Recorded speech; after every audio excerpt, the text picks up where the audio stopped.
I will be covering the kind of like history of pike nose design on tanks. The first tank to use the pike nose design was the IS-3. The pike nose design was essentially made up of 3 interlocking steel plates to form a strong hull that could resist almost any conventional rounds. The IS-3, however, was mechanically burdened and often an unreliable machine. So much so in fact that a large portion of the IS-3 fleet was often sent to retooling and reconstruction factories. The IS-3 participated in only a few conflicts as the heavy tank concept slowly died off. It participated in the Hungarian Revolution, the Six-Day War, the Yom Kippur War, and finally the war in Donbass. However, some sources debate the participation during the Yom Kippur War and the war in Donbass, so take it with a grain of salt. The IS-3 had rather poor fire control systems in the conflicts it participated in, but in its defense, it was a 1944 design being used in the 60s and 70s. So you can kinda cut it some slack. However, in Israeli reports, it did indicate that its armor did prove effective against Israeli RPGs and the M48's armor-piercing shell. So that is something to note. The IS-3 was equipped with a V2 IS V2K V12 water-cooled diesel engine, a 122mm D25 main cannon as its primary armament, a 12.7mm Dishka as an anti-aircraft machine gun, and a 7.62 DTM MG coaxial. Moving on to the pinnacle, and some would say most famous of the pike nose design, even more so than the IS-3, the IS-7. Designed in 1945, it had a 130mm gun, one of the largest calibers at the time on a conventional tank, with armor made to deflect the infamous 12.8cm Pak-44 anti-tank gun from the Germans. To say it was well protected was an understatement, with reports of it being able to withstand its own 130mm gun. However, this tank never made it to full-scale production, as it was deemed too expensive and too heavy, which was fair as it weighed 68 tons, which was as heavy as a king type. If the IS-7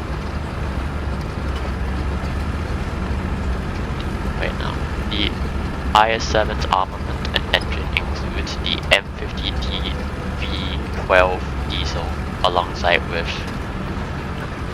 the 130mm S70 main cannon, alongside a coaxial 14.5mm KPVT. I would like to note it's not coaxial like most tanks, as the machine gun is mounted above the cannon. And another 14.5mm KPVT for anti-aircraft duties.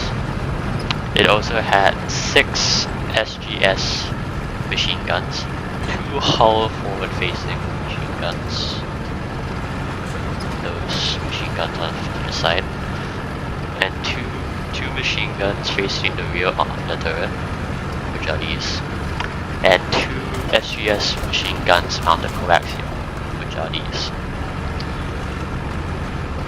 The suspension used was a torsion bar suspension, as you can see right here.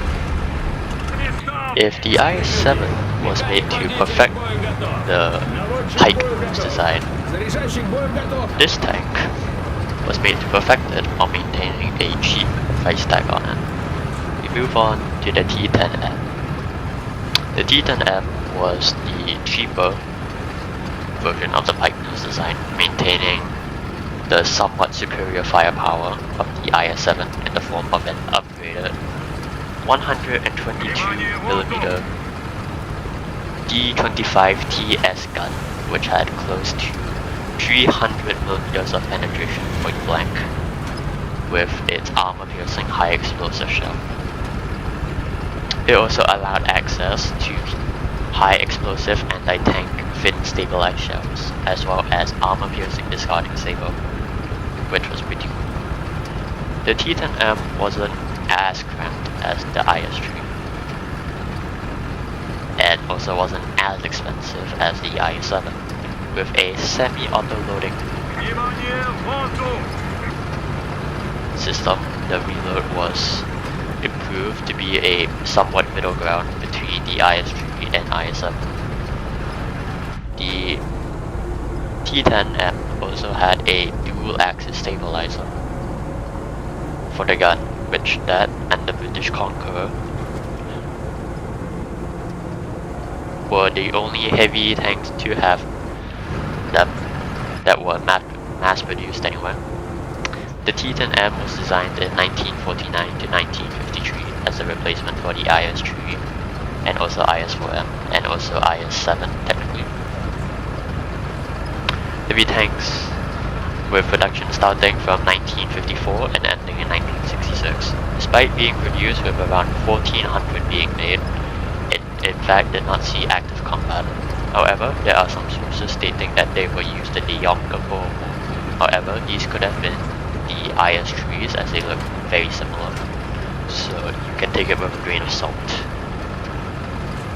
My favorite thing about the T10M, if I had to include it, is it served until 1996, which is kinda cool. So technically speaking, it could find a name. Even the Frenchies developed a couple pike nose design. The AMX-50 Soblande, which means up armored, was an attempt to make a heavy tank to combat the Russian heavy tanks being fielded at that time, featuring a 120mm M58 gun found on the M103. It fires the weight of a small child at tanks unfortunate enough to be in its sights. The tank also had an oscillating turret to accommodate the autoloader, making it have a fire rate of 10 RPM.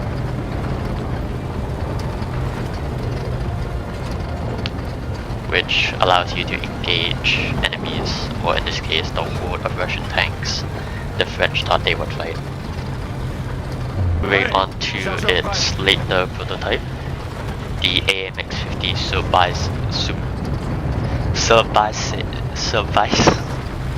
sorry, I can't pronounce this word.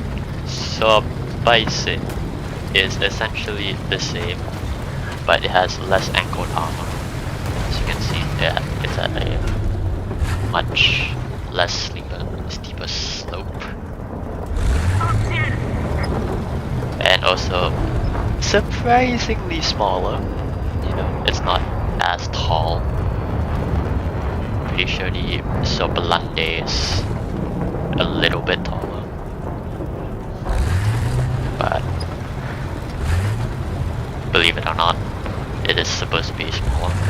Fun fact, the Sobice means lowered. It was also several tons lighter compared to the 70-ton tank that the Soblande was. What was it with nations making heavy tanks as heavy as a King Tiger? I wonder. These tanks never made it to full-scale production as the French opted for medium tanks like the AMX-30 and AMX-13 light tanks. That's essentially the history of pike nose design. There are a couple tanks that I could cover, but they aren't in game yet, so I won't cover them today in this video. Mainly being the Emil and the KRV. Those aren't in the game yet, so yeah, that's essentially the history of pike nose design. If you like this video and want me to make more, please feel free to comment and tell me so. Oh, and if I made any mistakes, please feel free to comment and let me know. I will take any and I appreciate it.